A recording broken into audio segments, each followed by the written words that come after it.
नमस्कार। आप और हम सबके सभी दर्शकों का और सभी सदस्यों का स्वागत है। आज हम बहुत अरसे के बाद दोबारा फिर मिल रहे हैं और कारण है होली। आपको और आपके परिवार के सभी सदस्यों को, मित्रों को होली की बहुत शुभकामनाएं। आज ये वीडियो जिस तथ्य पे आएगा वो है वर्तमान। हमारे होली पे और भी बहुत वीडियोस पहले हम कर चुके हैं, इसलिए अब मैं ये नहीं बताऊंगा कि होली क्यों मनाई जाती है, क्या है, किन तिथियों में आती है, पर्व क्या है। इनके बारे में हम बात नहीं करेंगे। आज हम बात करेंगे गोचर के बारे में, वर्तमान के बारे में, उद्देश्य के बारे में। स्वास्तिक चिन्ह जो आप देखते हैं वो हमारे जीवन में 4 दिशाओं को दर्शाता है, 4 पुरुषार्थों को दर्शाता है। हमारी जो व्यवस्था के 4 जातियों के कर्मों को, भावनाओं को, उद्देश्यों को प्रदर्शित करता है। इसीलिए स्वास्तिक गणेश जी की लिखित प्रतिमा है। स्वास्तिक का ये अर्थ बनता है और स्वास्तिक का जब आप पूजन करते हैं और इनके केंद्र से जब ये 4 भुजाएं निकलती हैं, 4 दिशाएं, 4 जातियां, 4 वर्ण, 4 धर्म, इनको उत्साह में बदलने के लिए हमारे ऋषियों की ये वैज्ञानिकता थी कि उन्होंने ये 4 पर्व बनाए, जिनका वैज्ञानिक उद्देश्य था। इन पर्वों पे जो ऊर्जा बनती है, उस ऊर्जा को जोड़ने के लिए ये पर्व बनाया गया। तो इसी को उद्देश्य में रख के ये है। अब इसमें 4 जो पुरुषार्थ जुड़ते हैं, 4 वर्ण जो जुड़ते हैं,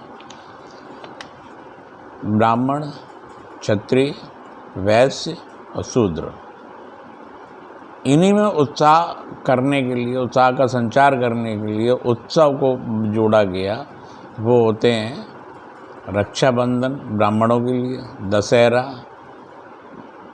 राजपूतों के लिए, क्षत्रियों के लिए, दीपावली वैश्यों के लिए और होली शूद्रों के लिए। इसमें से आप ये वर्गीकरण नहीं कर सकते कि ये अच्छा है, ये बुरा है। चारों जातियों का, चारों पर्वों का, 4 समय में जो ब्रह्मांड में ऊर्जा बनती है, उन ऊर्जा का हर व्यक्ति के लिए, हर देश के लिए व्यक्तिगत रूप से, सामाजिक रूप से मान्यता बराबर है। तो इन्हीं को समाहित करने के लिए, एक ऊर्जा में इकट्ठा करने के लिए ये पर्व बनाया गया। होली भी इसी का ही उदाहरण है। अब होली के साथ तमाम कहानियाँ जोड़ दी गई हैं 4 पुरुषार्थों के साथ। तो होली जब आती है तो ये मिथुन और कुंभ राशियों का प्रतिनिधित्व करती है, वायु तत्व का प्रतिनिधित्व करती है। इसलिए पश्चिम दिशा होती है इसकी, इसलिए वास्तुमंडल में इसकी दिशा पश्चिम है और इसीलिए ये गांव के पश्चिम में होली जलाई जाती है। इस दिन प्रातःकाल, जिस दिन होली जलाई जाती है, प्रातःकाल हमें हनुमान जी की पूजा करनी चाहिए, क्योंकि हनुमान जी सेवक के प्रतीक हैं। उनका समर्पण, उनका भाव तो आप जानते ही हैं, आप सब लोग। और इसीलिए प्रातः हमें हनुमान जी की करनी चाहिए और शाम को लक्ष्मी जी की कपूर जला के आरती करनी चाहिए। उसके बाद होलिका दहन में क्या डालना चाहिए, इसके लिए आपको मेरे जो मैसेज हैं वो सबको अलग अलग राशियों के आपको स्टेटस पे मिल जाएंगे। अब बात आती है कि इस होली में विशेष क्या है।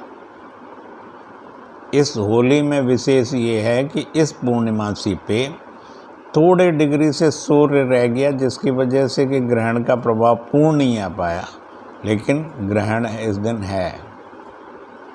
ग्रहण काल में बहुत बड़ी ऊर्जा बनती है और बहुत बड़ी ऊर्जा ढलती है। लेकिन मैं आपको कहना चाहूँगा कि बुध इस ग्रहण के पूर्ण प्रभाव में है, तो मिथुन राशियाँ, कन्या राशियाँ इनसे पूर्णतः प्रभावित हैं, क्योंकि बुध, सूर्य, बुध और राहु और चंद्रमा, केतु, ये सब एक एक्सिस में है। सिर्फ सूर्य कुछ डिग्री से उत्तरा भाद्रपद की तरफ छूट रहा है, इसलिए, नहीं तो ये पूर्ण ग्रहण हो जाता राहु केतु के एक्सिस में। क्योंकि राहु इस समय रेवती में चल रहा है और सूर्य उत्तरा भाद्रपद में होगा, तो एक ही नक्षत्र में मिलन नहीं हो रहा। नहीं, ये पूर्ण ग्रहण था, फिर भी 80% ग्रहण है। इसलिए इस समय में आप जो भी करना चाहें, पूजा पाठ, ऊर्जा का समावेश, ऊर्जा के समाधान, अपने ग्रहों के समाधान, नक्षत्रों के समाधान करिए।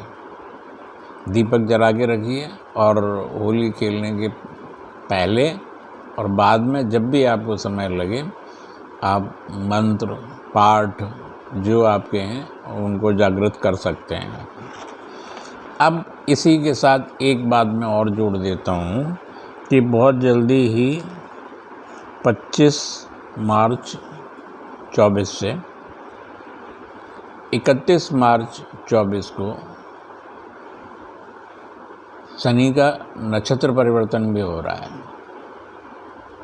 और अब शनि आएगा पूर्वा भाद्रपद नक्षत्र पे। अभी तक चल रहा था सतभिसा नक्षत्र पे। जब ये पूर्वा भाद्रपद पे जाएगा, करीब मान लीजिए आप 6 अप्रैल के आसपास, तो जो राशियां प्रभावित हो, जो नक्षत्र प्रभावित होने जा रहे हैं, वो ध्यान रखें। पूर्वा भाद्रपद, उसके सामने पूर्वा फाल्गुनी और ज्येष्ठ नक्षत्र और रोहिणी,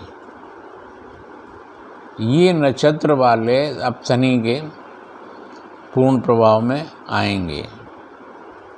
तो आप लोगों से अनुरोध है कि अपनी कुंडलियों का अवलोकन करवा लें और इनके बड़े परिवर्तनों का ध्यान रखें। अपने जन्म नक्षत्रों में से अगर इन 4 नक्षत्रों में से आपका नक्षत्र है तो समझ लें और उस ऊर्जा को अपने जीवन के परिवर्तित करें। धन्यवाद, नमस्कार। होली की फिर अग्रिम शुभकामनाएं और फिर मिलते हैं बहुत जल्दी एक नए विषय के साथ।